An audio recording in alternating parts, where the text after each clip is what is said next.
اعوذ باللہ من الشیطان الرجیم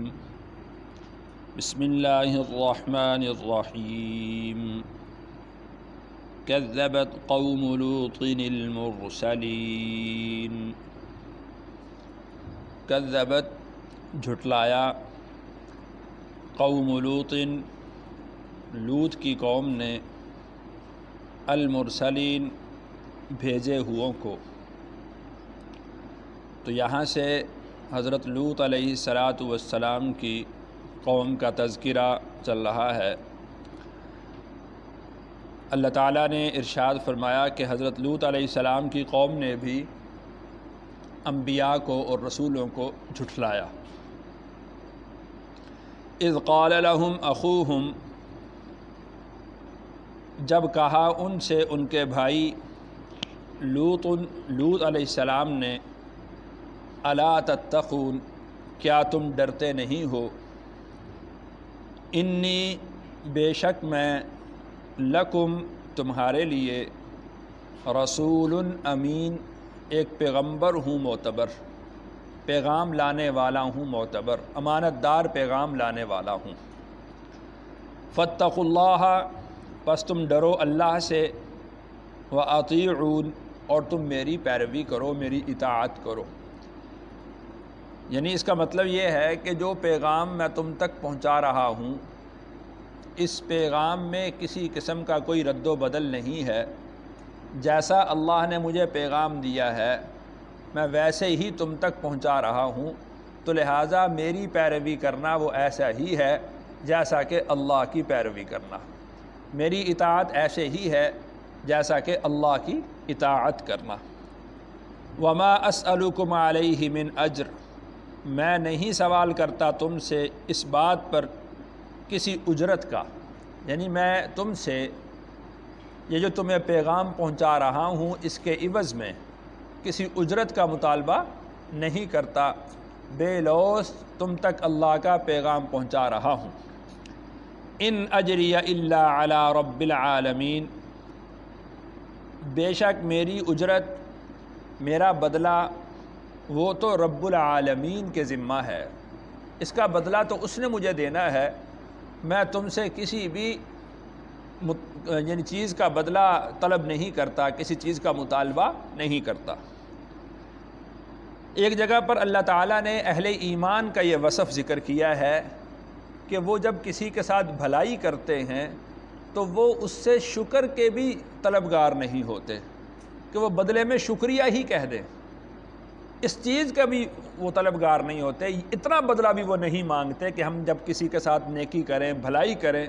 تو وہ بدلے میں ہمیں شکریہ ہی کہہ دیں، اس لیے کہ وہ تو سارا کا سارا بدلہ اللہ رب العالمین سے طلب کر رہے ہوتے ہیں۔ تو انبیاء علیہم السلام تو صالحین کے امام ہوتے ہیں، تو یہ بھی کسی سے کیسا بدلہ طلب کر سکتے ہیں؟ کسی سے کوئی بدلہ طلب نہیں کرتے۔ اب نصیحت شروع فرما رہے ہیں کہ اتأتون الذکران من العالمین، اتأتون، کیا تم آتے ہو، الذکران، مردوں پر، من العالمین، جہاں والوں میں سے۔ تو قوم لوط میں یہ بیماری خاص طور پر تھی کہ وہ اپنی شہوت کو مردوں پر پورا کیا کرتے تھے۔ تو حضرت لوط علیہ السلام نے ان کو یہ بات سمجھائی کہ کیا پورے جہان میں صرف تمہارے لیے اپنی شہوت کو پورا کرنے کے لیے مرد ہی رہ گئے ہیں؟ اس کا ایک معنی تو یہ ہے۔ دوسرا اس کا معنی یہ ہے کہ سارے جہاں میں سے صرف تم ہی ایسے ہو جو مردوں پر اپنی شہوت کو پورا کرتے ہو۔ وَتَذَرُونَ، اور تم چھوڑتے ہو، مَا خَلَقَ لَكُمْ رَبُّكُمْ، جو پیدا کیا تمہارے لیے تمہارے رب نے، من ازواجکم، تمہاری بیویوں سے۔ یعنی انسان کی فطرت ہے، اللہ تعالیٰ نے اس میں خواہش نفس رکھی ہے، تو اس خواہش نفس کو جائز طریقہ سے پورا کرنے کا راستہ اور طریقہ بھی اللہ نے رکھا ہے، تو وہ نکاح کا طریقہ ہے، بیوی کا طریقہ ہے، تو لیکن تم چھوڑتے ہو اپنی بیویوں کو۔ بل انتم قوم عادون، بلکہ تم سرکش قوم ہو، یعنی سرکشی میں تم اس قدر آگے بڑھ گئے ہو کہ ایک غیر فطری عمل کی طرف تم بڑھ گئے ہو۔ غیر یعنی وہ جو انسانی عمل ہے تم اس کی طرف آگے بڑھ رہے ہو اور اپنی خواہش کو پورا کرنے کے لیے یہاں تک چلے گئے ہو۔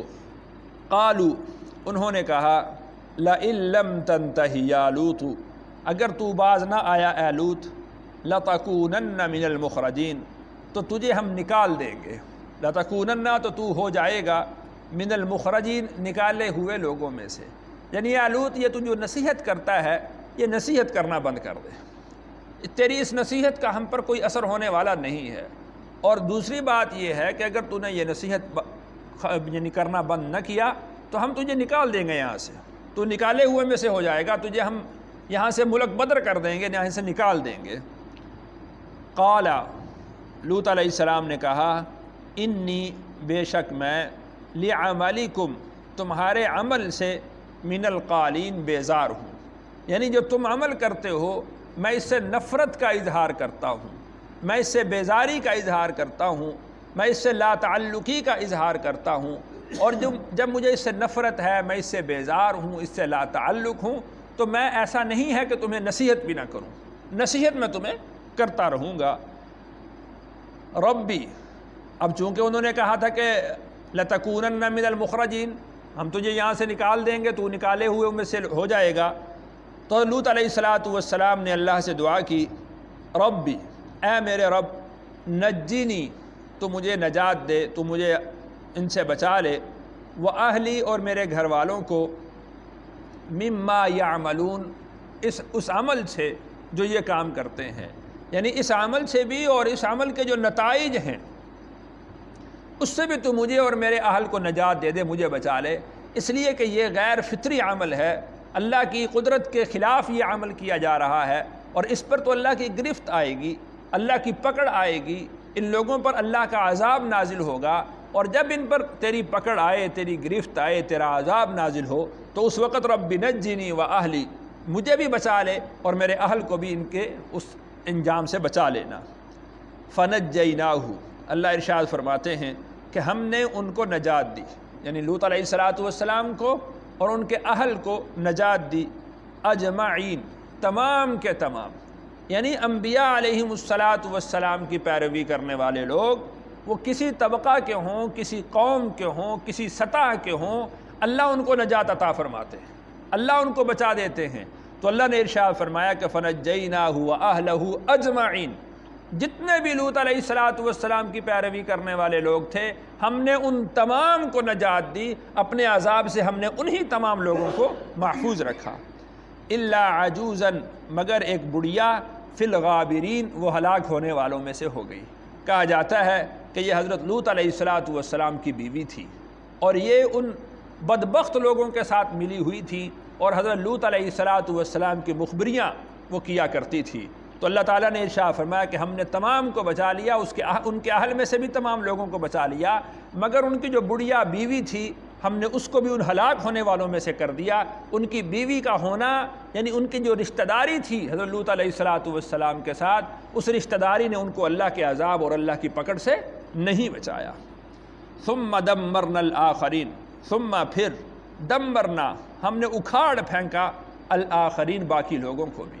یعنی جتنے بھی اللہ کی نافرمانی کرنے والے تھے، جتنے سرکش تھے، جتنے سردار تھے، ہم نے ان تمام سرکشوں کو، تمام سرداروں کو اکھاڑ پھینکا۔ وَأَمْطَرْنَا عَلَيْهِمْ مَطَرًا، اور ہم نے ان پر ایک بارش برسائی، فَسَاءَ مَطَرُ الْمُنذَرِينَ، پس وہ بہت یعنی بری بارش تھی جو ڈرائے ہوئوں پر بھیجی گئی۔ یعنی وہ مطالبہ کرتے تھے کہ لے آؤ بارش، کون سا عذاب کہتے ہو؟ تو لوط علیہ السلام کو اللہ نے ڈرانے کے لیے بھیجا، تو جب وہ باز نہ آئے اور وہ اللہ کے عذاب سے نہ ڈرے، پھر اللہ فرماتے ہیں کہ ہم نے ان پر بارش نازل کی۔ اس کی تھوڑی تفصیل قرآن پاک میں دوسری جگہ پر بھی آتی ہے کہ ہم نے اس بستی کو اٹھا کر ہم نے جب اس کو الٹا دے مارا، اور اوپر سے پھر ہم نے ان پر پتھر بھی برسائے، اس طریقے سے ہم نے ان کو ہلاک کر دیا۔ ایک تفسیر میں یوں بھی آتا ہے کہ جو شہر کی منتخب آبادی تھی، گنجان آبادی تھی، اس گنجان آبادی کو ہم نے اٹھایا اور الٹا دے مارا، اور جو اطراف میں رہنے والے ایک ایک دو دو گھر تھے، ان گھروں پر ہم نے پتھر برسائے، اور ان پتھروں کے برسانے کے ساتھ ہم نے ان کو ہلاک کر دیا۔ تو فساء مطر المنذرین، تو جب اللہ کی طرف سے حجت تام ہو جاتی ہے، پھر جب اللہ کا عذاب آتا ہے تو پھر وہ اس عذاب سے کوئی بچ نہیں سکتا۔ ان فی ذلک لآیہ، اس میں البتہ نشانی ہے، وما کان اکثرهم مؤمنین، ان میں سے اکثر لوگ ایمان لانے والے نہیں۔ تو نشانی اس میں واضح ہے کہ نبی کا رشتہ اگر ایمان نہیں ہے تو نبی کا رشتہ بھی کام آنے والا نہیں ہے۔ اور دوسری بات یہ کہ لوط علیہ السلام اپنی قوم کو بار بار نصیحت کر رہے ہیں، قوم ان کو ڈرا رہی ہے، دھمکا رہی ہے، لیکن اللہ کا جو پیغام اللہ نے حضرت لوط علیہ السلام کو دیا تھا، انہوں نے ان کے ڈراوے اور دھمکاوے میں آنے کی بجائے اللہ کا پیغام ان کو من عن پورے طریقے سے کامل طور پر ان کو بتلا دیا۔ اور پھر اس میں نشانی یہ بھی ہے کہ جب اللہ کی طرف سے حجت تام ہو جاتی ہے اور پھر کوئی قوم اللہ کے اس عذاب سے یعنی بچنے کی کوئی راہ اور سبیل اختیار نہیں کرتی تو پھر اللہ کا عذاب آتا ہے، پھر اللہ کی پکڑ آتی ہے۔ وما کان اکثرهم مؤمنین، پہلی قوموں کے تذکرے پڑھنے کے باوجود بھی بہت سارے لوگ ایسے ہیں جو ایمان لانے والے نہیں ہوتے۔ وَإِنَّ رَبَّكَ لَهُوَ الْعَزِيزُ الرَّحِيمُ، بے شک تیرا رب وہ زبردست ہے اور رحم کرنے والا ہے۔ زبردست تو ایسا ہے کہ اس کو کسی سردار کی، کسی بڑے کی، کسی وڈیرے کی کوئی پرواہ نہیں ہے، اور رحم کرنے والا ایسا ہے کہ کوئی شخص کتنا ہی کمزور ہو، جب وہ اللہ کے سامنے رو لیتا ہے، اللہ کے سامنے توبہ کر لیتا ہے، تو پھر اللہ اس کو اس کا گناہ یاد نہیں دلاتے۔ اللہ فرماتے ہیں کہ جا، میں نے تجھے معاف کر دیا۔ لو بلغت ذنوبک عنان السماء